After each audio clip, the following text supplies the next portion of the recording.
So ഇന്ന് kind of A comparison video ആണ് നമ്മൾ ചെയ്യുന്നത്. രണ്ട് entry level mid range DDR5 builds തമ്മിലുള്ള ബെഞ്ച് മാർക്കിങ്ങും ഈ രണ്ട് സ്പെക് ബേസ്ഡ് PCs നിങ്ങൾ ബിൽഡ് ചെയ്യുവാണെങ്കിൽ അതിൽ തമ്മിൽ വരുന്ന പെർഫോമൻസ് ഡിഫറൻസസും ഏതാണ് കുറച്ചുകൂടി ബെറ്റർ എന്നുള്ളത് ജസ്റ്റ് ടെസ്റ്റ് ചെയ്യുവാണ് നമ്മൾ. So your own techno factory with me sumo തുടങ്ങാം.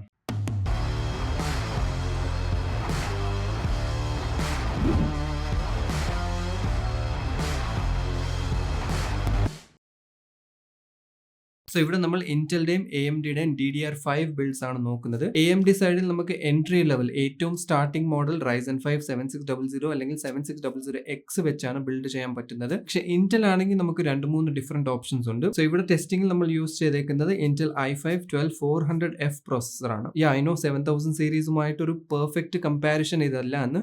either 13th ജനറേഷൻ 13400F അല്ലെങ്കിൽ 13500 ചൂസ് ചെയ്യണമെന്ന് എനിക്കറിയാം. ബട്ട് നമ്മളിവിടെ രണ്ട് ഈക്വൽ ജനറേഷൻ അല്ലെങ്കിൽ അങ്ങനെ ഒരു മാച്ച് നോക്കിയിട്ടല്ല. ഏറ്റവും കുറഞ്ഞ റേറ്റിൽ നമുക്കൊരു DDR5 ബിൽഡ് ഏത് ചെയ്യാൻ പറ്റും അങ്ങനത്തെ രണ്ട് സ്പെക്സിന്റെ കമ്പാരിസൺ ആണ്. ഏറ്റവും ബഡ്ജറ്റ് ഫ്രണ്ട്ലി ആയിട്ട് എൻട്രി ലെവൽ മിഡ് റേഞ്ചിൽ ചെയ്യാൻ പറ്റിയ രണ്ട് സ്പെക്സ്. രണ്ട് ബിൽഡ്സിലും നമ്മൾ 16GB DDR5 RAM ആണ് യൂസ് ചെയ്യുന്നത്. ആൻഡ് ഗ്രാഫിക്സ് കാർഡും രണ്ട് ബിൽഡ്സിൽ RTX 3060 Ti ആണ്. സോ രണ്ട് PCസിന്റെ ബേസിക് സ്പെക്സ് നിങ്ങൾക്ക് സ്ക്രീനിൽ കാണാം. സോ ഇൻ കേസ് സിമിലർ ഒരു ബിൽഡ് ഇന്റൽ നോക്കുന്നുണ്ടെങ്കിൽ നമുക്ക് 65,000-67,000 റേഞ്ചിൽ പോസിബിൾ ആണ്. ബട്ട് AMD റൈസണിലോട്ട് പോകുമ്പോൾ ഓവറോൾ ഒരു 10,000 റുപ്പീസിന്റെ ഡിഫറൻസ് വരും. പ്രോസസറിൽ തന്നെ നമുക്ക് അപ്രോക്സിമേറ്റ്ലി 7,000 to 8,000 റുപ്പീസിന്റെ ഡിഫറൻസ് വരുന്നുണ്ട്. മദർ ബോർഡിൽ നോക്കുവാണെങ്കിൽ ഡിപ്പെൻഡ്സ്. മദർ ബോർഡ് നമുക്ക് 13,000 റേഞ്ചിന് സ്റ്റാർട്ടിംഗ് ആണ്. Starting with synthetic benchmarks. സിനബെഞ്ചിന്റെ R23 സ്കോർസ് ഇങ്ങനെയാണ്.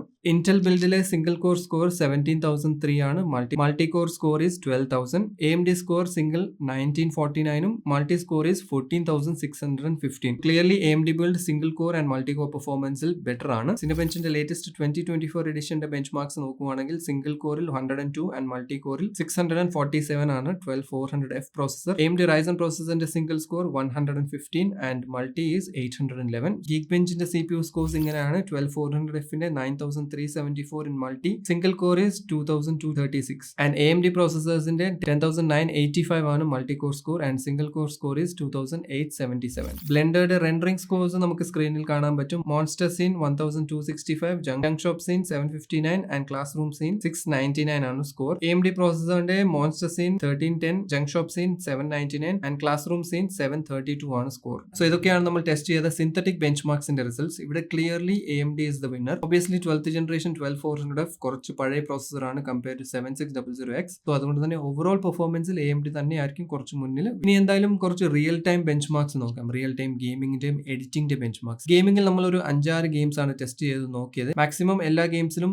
Motion blur and V-Sync off ചെയ്തിട്ടാണ് നോക്കിയത്. ബിക്കോസ് ഒരു സെയിം ലെവലിൽ വെക്കാൻ വേണ്ടി ഇതെല്ലാം ഓഫ് ചെയ്താണ് നോക്കിയത്. സോ ഗെയിമിംഗ് ടെസ്റ്റ് റിസൾട്ട്സ് ഇങ്ങനെയാണ്. First Assassin's Creed Valhalla. So AC വാൽഹലയിൽ നമുക്ക് രണ്ട് PCസിലും സിമിലർ FPS ആണ് വന്നേക്കുന്നത്. 113 FPS ആണ് രണ്ട് PCയിലും കിട്ടിയത്. നെക്സ്റ്റ് ഫോർസ ഹൊറൈസൺ 5 ഇന്റൽ PCയിൽ നമുക്ക് 124 FPS ആൻഡ് AMD Ryzen PCയിൽ 130 FPS ആണ്. Cyberpunk 2077 89 FPS ആണ് 12400F system. 49 FPS ray tracing on ചെയ്യുമ്പോൾ and AMD system 112 FPS 64 FPS ray tracing on ചെയ്യുമ്പോൾ. Next Horizon Zero Dawn 124 FPS ആണ് ഇന്റൽ PC ആൻഡ് 132 FPS ആണ് overall FPS average നമുക്ക് Ryzen 7600X PCയിൽ കിട്ടിയത്. Next game GTA 5 ആണ്. GTA 5ൽ നമുക്ക് വലിയ ഡിഫറൻസ് നോട്ടീസ് ചെയ്തില്ല. രണ്ടും തന്നെ 187 FPS ആണ് ഫുൾ മാക്സിമം സെറ്റിംഗ്സിൽ കിട്ടിയത്. ആൻഡ് ഫൈനലി സ്പൈഡർമാൻ നമുക്ക് ഇന്റൽ ബേസ്ഡിൽ 130 FPS ആണ് ray tracing off. Ray tracing on ചെയ്യുമ്പോൾ 77 FPS ആയിട്ട് ഡിപ്പ് ആവുന്നുണ്ട്. ആൻഡ് AMD PCയിൽ നിയർലി ഒരു 10 FPSന്റെ ഡിഫറൻസ് കാണാം. 140 FPS ആണ് without ray tracing and ray tracing enable ചെയ്യുമ്പോഴും നമുക്ക് 90 FPS റേഞ്ച് കിട്ടുന്നുണ്ട്. സോ ഗെയിമിംഗിൽ രണ്ട് PCസും ഡീസന്റ് ആയിട്ട് തന്നെയാണ് പെർഫോം ചെയ്യുന്നത്. ഓൾദോ ആവറേജ് FPSന്റെ ബേസിസിൽ AMD Ryzen 7600X പ്രോസസർ തന്നെയാണ് കുറച്ച് മുന്നിൽ. എഡിറ്റിംഗിന്റെ ബെഞ്ച് മാർക്ക് നോക്കുവാണെങ്കിൽ പ്രീമിയർ പ്രോ ആണ് നമ്മൾ നോക്കിയത്. 20 മിനിറ്റ്സിന്റെ 4K H.264 വീഡിയോ എക്സ്പോർട്ട് ചെയ്യാൻ ഇന്റൽ PCയിൽ ടോട്ടൽ 12 minutes and 34 seconds ആണ് എടുത്തത്. That is 754 seconds. AMD PC same video 11 minutes and 11 സെക്കൻഡ്സിലാണ് എക്സ്പോർട്ട് ചെയ്തത്. That is 671 seconds. So overall 11.6% faster ആണ് AMD PC in video editing. So ഇതാണ് രണ്ട് similar entry level DDR5 based PCs തമ്മിലുള്ള differences. So ഇവിടെ price wise നമ്മൾ നോക്കുവാണെങ്കിൽ equal ആക്കണമെന്നുണ്ടെങ്കിൽ ഇന്റലിന്റെ i5 13400F or 13500 will be a better option. 7600Xുമായിട്ട് കമ്പീറ്റ് ചെയ്യാൻ പറ്റിയ സിമിലർ ലെവലിൽ വരുന്ന പ്രോസസേഴ്സ് ആണ്. ബട്ട് 65 റേഞ്ചിൽ ഒരു എൻട്രി ലെവൽ ബിൽഡ് ഇന്റലിന്റെ DDR5 ബേസ്ഡ് നോക്കുന്നുണ്ടെങ്കിൽ 12400 400F വെച്ച് ബിൽഡ് ചെയ്യുന്നതുകൊണ്ട് കുഴപ്പമൊന്നുമില്ല. ഈവൻ ദോ ഒരു ചെറിയ മാർജിനിൽ AMD ബിൽഡ് തന്നെയാണ് ഫ്രണ്ടിൽ നിൽക്കുന്നത്. ബട്ട് സ്റ്റിൽ നമുക്ക് ഡീസന്റ് പ്ലേയബിൾ FPS തന്നെയാണ് 12400F ബിൽഡിൽ കണ്ടത്. ഈവൻ വീഡിയോ എഡിറ്റിംഗ് പെർഫോമൻസിന്റെ ഡിഫറൻസ് ആണെങ്കിലും ജസ്റ്റ് 1 minute 30 secondsന്റെ എന്തോ ആണ് ഡിഫറൻസ് വരുന്നത്. സോ അത് നമ്മൾ പ്രൈസുമായിട്ട് കമ്പയർ ചെയ്യുമ്പോൾ ഇന്റൽ ബിൽഡ് 65,000 ആണ്. AMD ബിൽഡ് ഒരു എൻട്രി ലെവൽ നോക്കുന്നെങ്കിൽ സെയിം GPU വെച്ചാണെങ്കിൽ